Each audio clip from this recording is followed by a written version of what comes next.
Muy buenas tardes. Antes de comenzar, quisiera agradecer la amable invitación por parte de la Asociación Mexicana de Gastroenterología para participar en esta reunión regional sur. Estos son mis conflictos de interés. En los próximos 30 minutos voy a platicar acerca de la obesidad y el MAFLD, específicamente de la definición, la prevalencia y el impacto clínico de la obesidad, algunas limitaciones del índice de masa corporal y su asociación con el MAFLD y el síndrome metabólico. Platicaré un poco también de la patogénesis del MAFLD y el nuevo consenso para esta definición, manejos actuales y también de algunas terapias que se aproximan. Empecemos por la obesidad. La obesidad la vamos a definir como aquellos pacientes que tienen un índice de masa corporal por arriba de 30 en caso de pacientes caucásicos o por arriba de 25 en el caso de pacientes asiáticos. También se puede definir como aquellos pacientes que tienen una masa grasa por arriba del 28% en el caso de los hombres y más del 40% en el caso de las mujeres, o la obesidad central en el caso de que utilicemos la circunferencia de la cintura en más de 102 en el caso de las mujeres o más de 88 en el caso de las mujeres. Si utilizamos tomografía computada o imágenes cross-sectional, la definición es en base a la área de la grasa visceral definida por más de 100 centímetros cuadrados en estas modalidades. Pero normalmente utilizamos el índice de masa corporal y definimos obesidad como aquellos pacientes que tienen un índice de masa corporal por arriba de 30, si es más de 35 es clase 2 y si es por arriba de 40 es obesidad clase 3 o mórbida. Y este es un problema muy serio de salud. Actualmente sabemos que la frecuencia es alta en nuestros países en Norteamérica. Sabemos que la obesidad afecta el 25% de los pacientes en Canadá, 37% en México y 42% en Estados Unidos. Y desafortunadamente las expectativas son peores para un futuro. Pensamos que va a aumentar de un 35, 39 y 47% respectivamente. La obesidad va a tener un impacto negativo en distintos órganos, por ejemplo, en el hígado se asocia con hígado graso y también con el incremento en el riesgo de hepatocarcinoma, pero también puede asociarse con aumento en el riesgo de enfermedades cardiovasculares, también se asocia con aumento en el riesgo de alteraciones del sistema nervioso central, de enfermedades pancreáticas, específicamente diabetes, y también afección al músculo esquelético. Y también tiene algunos efectos directos que se asocian con alteración en la homeostasis de la glucosa, con un incremento en el tejido adiposo visceral y un estado de inflamación crónica, así como alteraciones del microbioma. Sabemos que normalmente utilizamos el índice de masa corporal, que es prácticamente la relación entre el peso y la talla. Sin embargo, esta medida no es totalmente perfecta.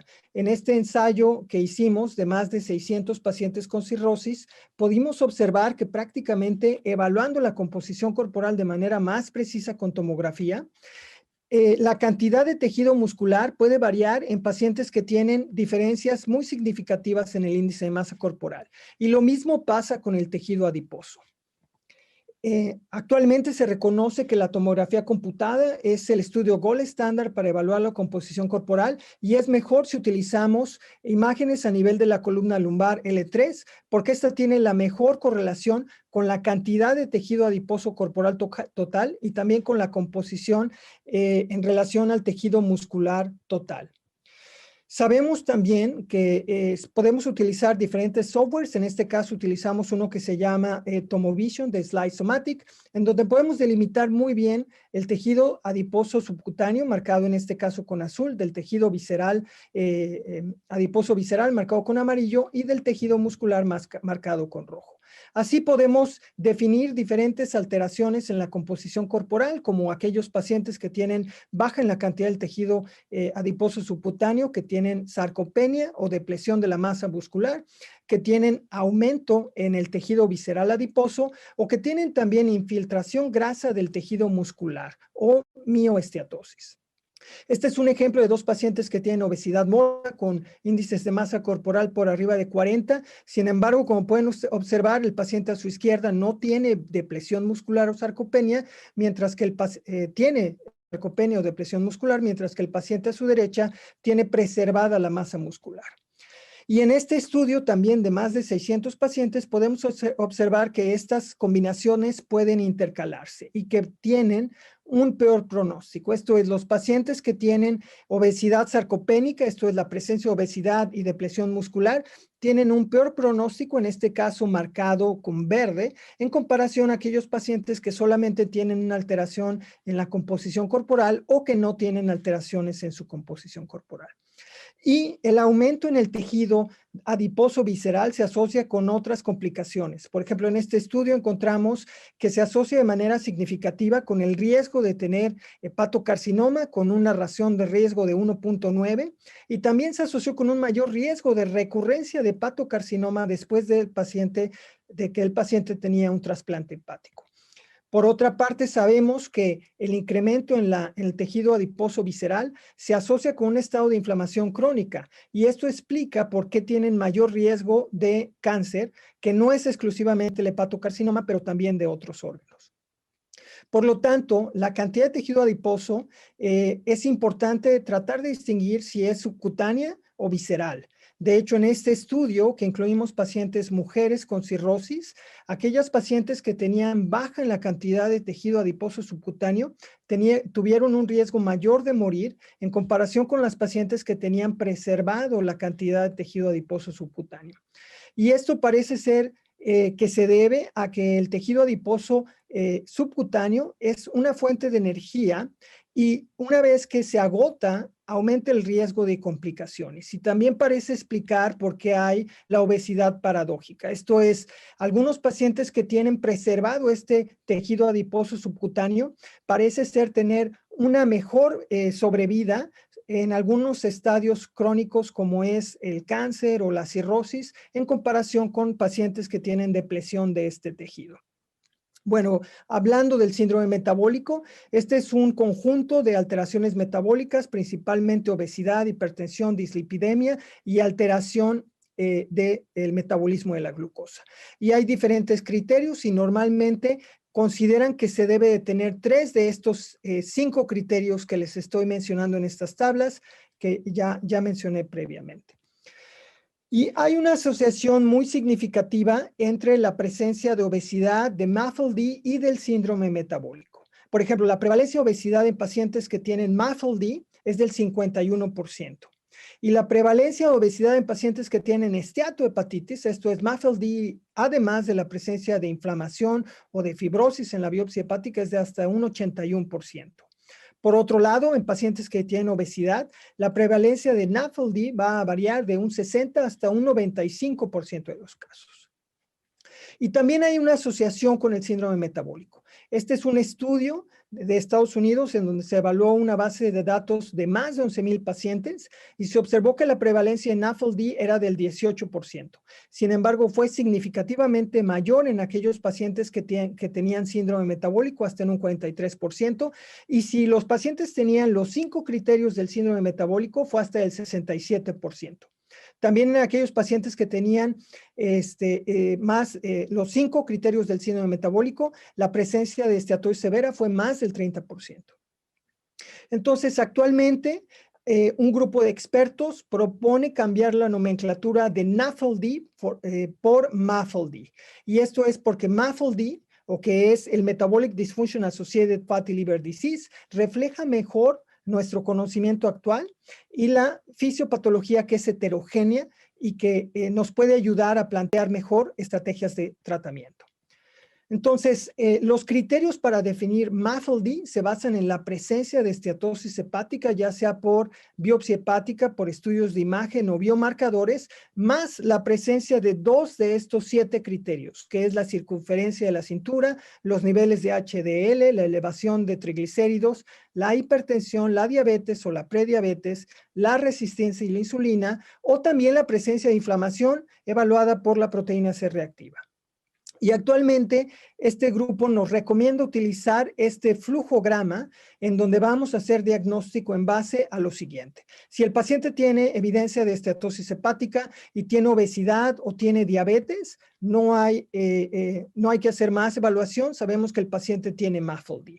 Si el paciente tiene un peso normal o un índice de masa corporal normal, hay que evaluar estas alteraciones metabólicas y considerar MAFLD si es que al menos tiene 2 de estos criterios para el síndrome metabólico.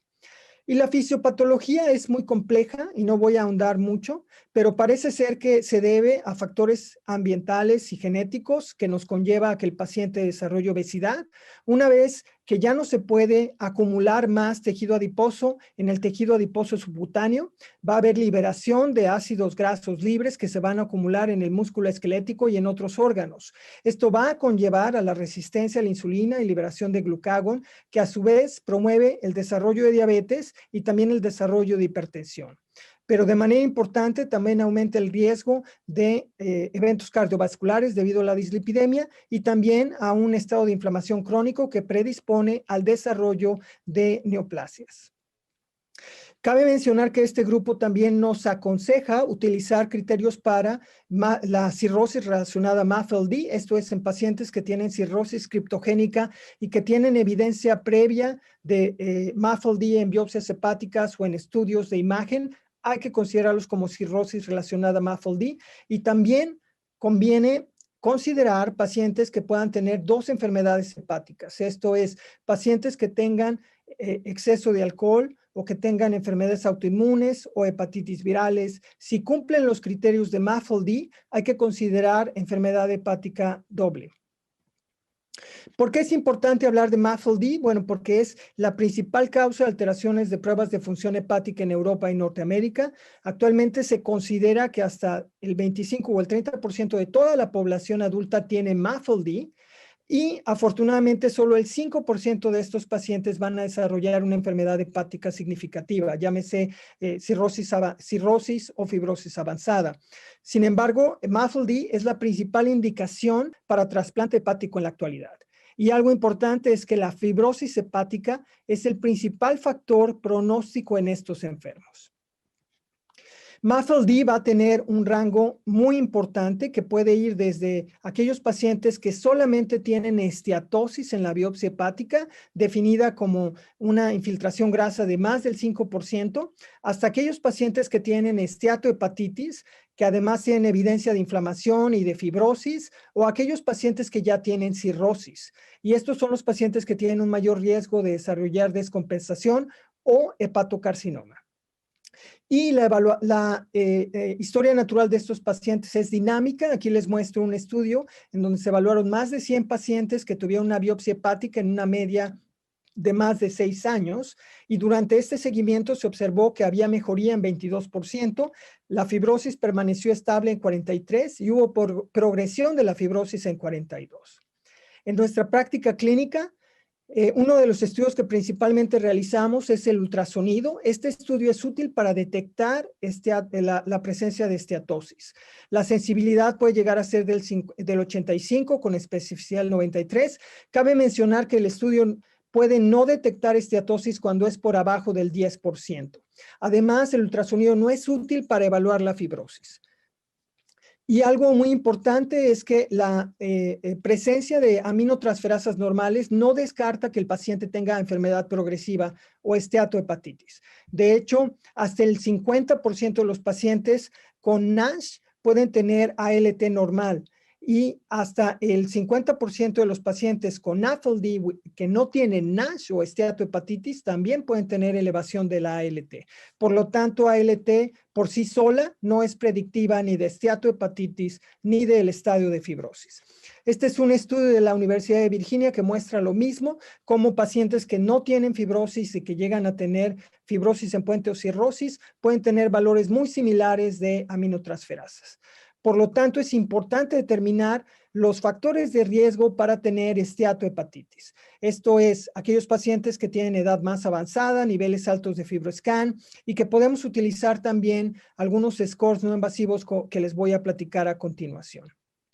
Estos son los scores que más utilizamos, que es el NAFLD o el FIB-4 score. Estos son los parámetros que utilizamos. Y estos estudios son útiles para discriminar a aquellos pacientes que no tienen fibrosis o que tienen fibrosis avanzada, pero no son muy útiles para establecer fibrosis en estadios intermedios. Hay otros scores que por cuestiones de tiempo no voy a explicar cada uno de ellos, pero que podemos utilizar y como pueden ustedes observar tienen diferentes reactivos que utilizan para determinar este tipo de scores. La ventaja de estos scores no invasivos es que tienen una habilidad muy importante para excluir la presencia de fibrosis avanzada, llámese F3 o F4. Sin embargo, no son muy útiles para distinguir estadios intermedios. Por lo tanto, el uso de estos estudios de manera individual, como es el FIB-4 o el NAFLD score, no tienen un valor predictivo positivo suficiente para predecir la presencia de esteatohepatitis o fibrosis. Y tenemos que utilizar otras herramientas. Una herramienta que es muy útil en nuestra práctica clínica es el FibroScan o la elastografía por vibración controlada. Este estudio es muy fácil de realizar en nuestra práctica clínica y si el FibroScan es por abajo de 6, sabemos que el paciente no tiene fibrosis. Si es más de 14, sabemos que el paciente tiene cirrosis. Sin embargo, también hay unos puntos de corte intermedios para los puntos de fibrosis intermedia. En la utilidad del FibroScan también los modelos actuales nos dan también el parámetro de atenuación controlada que es útil para determinar si el paciente tiene esteatosis. Esto es, si el CAP es por arriba de 250, es prácticamente diagnóstico de esteatosis y también nos puede dar una severidad de la esteatosis de acuerdo a este CAP.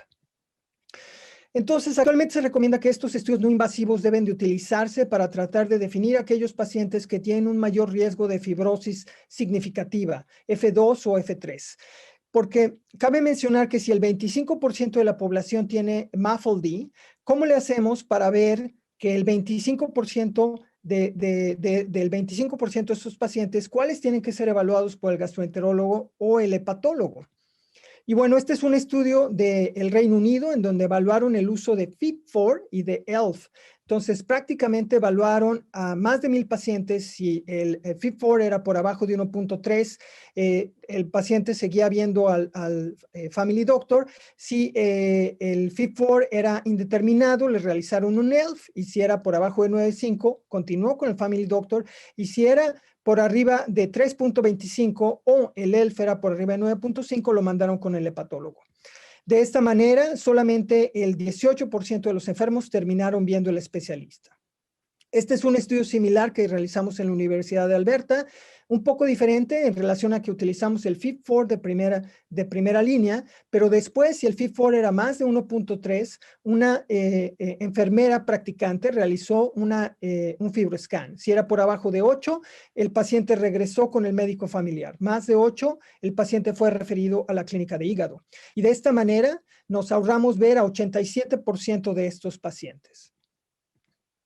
¿Cuál es el tratamiento más importante para el MAFLD? Es la pérdida de peso. Diferentes ensayos clínicos controlados han demostrado que si el paciente pierde peso de más del 3%, hay mejoría en la esteatosis. Si es más del 5%, hay mejoría en la inflamación. Si hay más del 7%, hay mejoría o hasta resolución de la esteatohepatitis. Y más del 10%, puede haber mejoría incluso en la fibrosis. La manera más importante para bajar de peso es reducir las calorías en la dieta y no hay ensayos clínicos controlados comparando cuáles son las mejores dietas y la mejor dieta es aquella que el paciente puede llevar a cabo y continuar. También se recomienda el ejercicio, es muy importante, y la terapia farmacológica adyuvante, sobre todo si la pérdida de peso que se requiere es más del 8 al 10%. Cabe también mencionar que si el paciente requiere bajar más de 10% del peso corporal o hasta el 30%, la cirugía bariátrica debe de ser considerada si no hay contraindicaciones para procedimientos quirúrgicos. El ejercicio es muy importante en los pacientes con MAFLD. La inactividad física se asocia con incremento en la obesidad central, con resistencia a la insulina y con un riesgo en el desarrollo de la esteatohepatitis. Desafortunadamente, los pacientes con MAFLD tienden a no ser muy activos. En este estudio, hasta el 54% de los pacientes reportaron no tener actividad física. Y en estos pacientes el ejercicio intenso o vigoroso, que se define como más de 75 minutos a la semana, se asoció con una disminución de manera significativa en el riesgo de esteatohepatitis. No hay ensayos clínicos controlados comparando diferentes técnicas de ejercicio. Actualmente debemos de recomendar a nuestros pacientes el realizar al menos de 30 a 60 minutos por día en sesiones que vayan de 3 a 5 veces por semana, de preferencia aconsejando que deben de hacer más de 150 minutos de ejercicio por semana. Algo importante es que estos enfermos nos preguntan si pueden tomar alcohol. Sabemos que de acuerdo a las guías internacionales, se recomienda que todos los pacientes no deben de consumir más de 21 gramos por semana en el caso de los hombres, más de 14 gramos en el caso de las mujeres. Por lo tanto, las recomendaciones son consumir menos de 3 bebidas alcohólicas por día en el caso de los hombres, menos de 2 en las mujeres. Sin embargo, en este estudio italiano evaluaron el consumo de alcohol moderado en pacientes con MAFLD y desafortunadamente este consumo moderado se asoció con un mayor riesgo de fibrosis. Por lo tanto, no hay evidencia que demuestre que es seguro el consumo moderado del alcohol en pacientes con MAFLD. Y este es un estudio coreano que demostró lo mismo. El consumo de alcohol moderado en pacientes con MAFLD se asocia con un mayor riesgo de fibrosis. Lo que podemos recomendar es que consuman café. Este es una revisión sistemática y metaanálisis que estamos por mandar a publicación, en donde observamos que en pacientes que tienen MAFLD, el consumo de café se asocia con una disminución del 35% en el riesgo de desarrollar cirrosis. ¿Y qué hay en cuanto a medicamentos? Bueno, este es el ensayo clínico controlado PIVENS que se publicó en el 2010 en el New England y como ustedes saben se utilizó vitamina E, 800 unidades al día, pioglitazona, 30 miligramos al día. Y en este estudio se observó que hubo mejoría en cuanto a la inflamación y a la esteatosis, pero no hubo mejoría en la fibrosis. Cabe mencionar que la pioglitazona ha sido evaluada en otros ensayos clínicos y hay mejoría en la esteatosis, pero no hay mejoría en la fibrosis. Este es otro estudio que se publicó en Hepatology, en donde se evaluó el uso de vitamina E en pacientes con fibrosis avanzada y hubo una disminución en el riesgo de requerir trasplante en estos enfermos durante un seguimiento de casi 6 años. También hubo una disminución en el riesgo de descompensación hepática. Por lo tanto, las guías de la Asociación Americana para el Estudio del Hígado recomiendan la utilización de vitamina E y de pioglitazona. Sin embargo, hay que considerar que puede haber algunos efectos secundarios que aquí les muestro en esta diapositiva, que habrá que comentarlos con nuestros pacientes. El uso de estos medicamentos deben de ser seleccionados y evaluados en base riesgo a beneficio. Las guías recomiendan la pioglitazona en pacientes que tienen hígado graso y que tienen diabetes y la vitamina E en el caso de pacientes sin diabetes. No hay todavía un consenso en relación a los GLP-1, que son los agonistas de glucagón. Probablemente en algún futuro tendremos más información y el uso de metformina no se recomienda porque no ha mostrado ser de utilidad. ¿Qué hay en cuanto a nuevas terapias? Actualmente hay múltiples moléculas que están siendo evaluadas en fase 2 y en fase 3. Aquí les muestro algunas. Tienen diferentes blancos terapéuticos que se basan en mejoría de la resistencia a la insulina, mejoría en la inflamación o en el estrés oxidativo, mejoría en cuanto a la apoptosis o muerte celular o mejoría en la fibrosis. Algunos de estos estudios como el Afrinor, el Cenicriviroc y el ácido beticólico ya se encuentran en fase 3, sin embargo actualmente ninguno ha sido aprobado. Y hay algunos ensayos clínicos que de hecho ya no van a continuar porque estas moléculas que están marcadas en naranja mostraron no ser efectivas en el fase 2, en los estudios fase 2.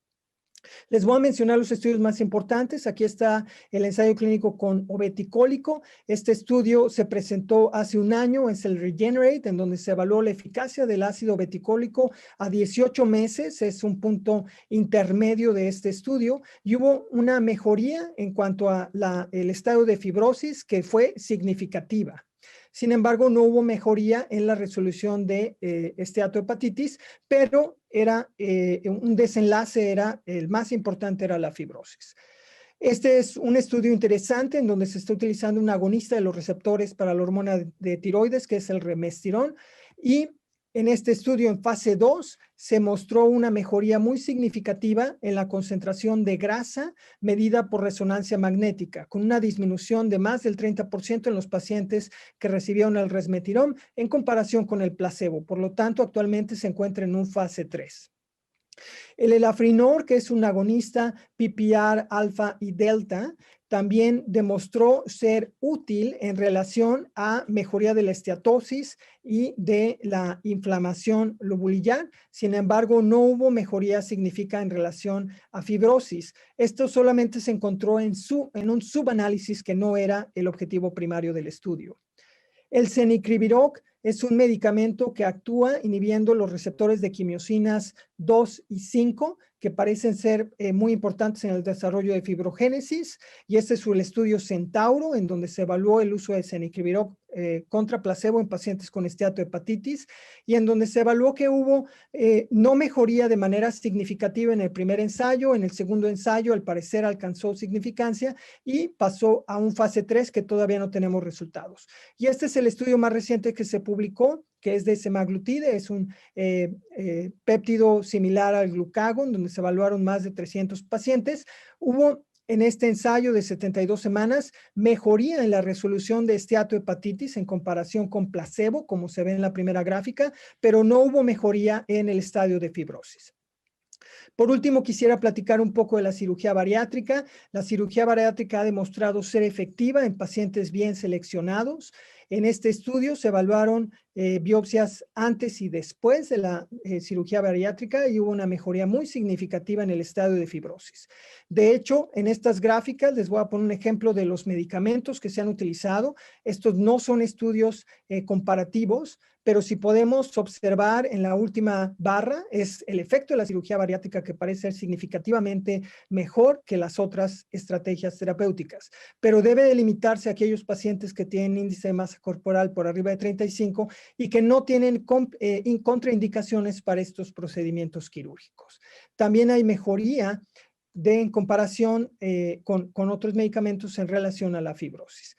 Por último, el trasplante hepático debe de considerarse en aquellos pacientes que tienen cirrosis descompensada secundario a MAFLD, principalmente si el MELT score está por arriba del 15 o si el paciente tiene hepatocarcinoma dentro de los criterios de trasplante.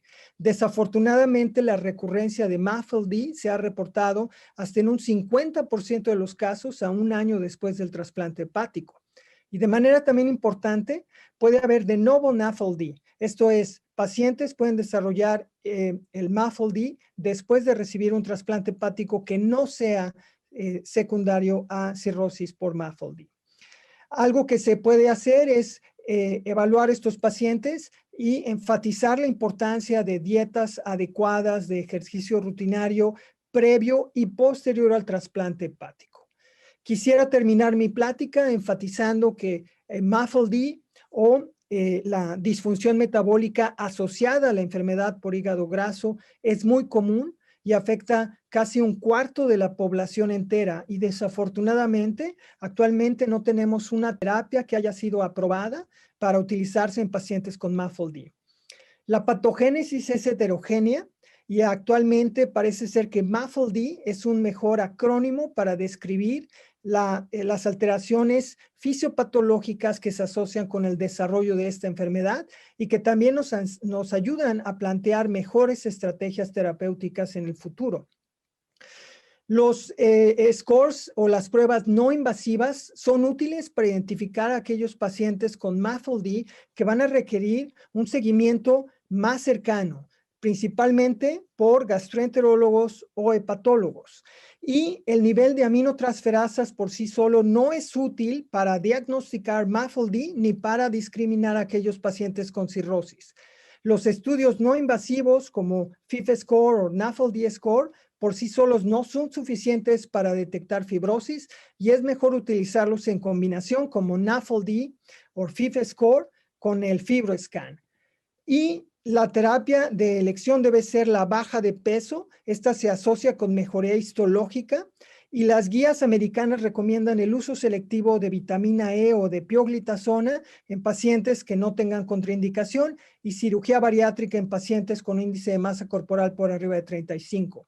Por último, es importante enfatizar y limitar el consumo de alcohol en estos enfermos, ya que no hay un límite seguro y es positivo ver que hay medicamentos que han demostrado ser útiles para mejorar la esteatosis e incluso mejorar la fibrosis, pero aún están en etapas de investigación fase 3.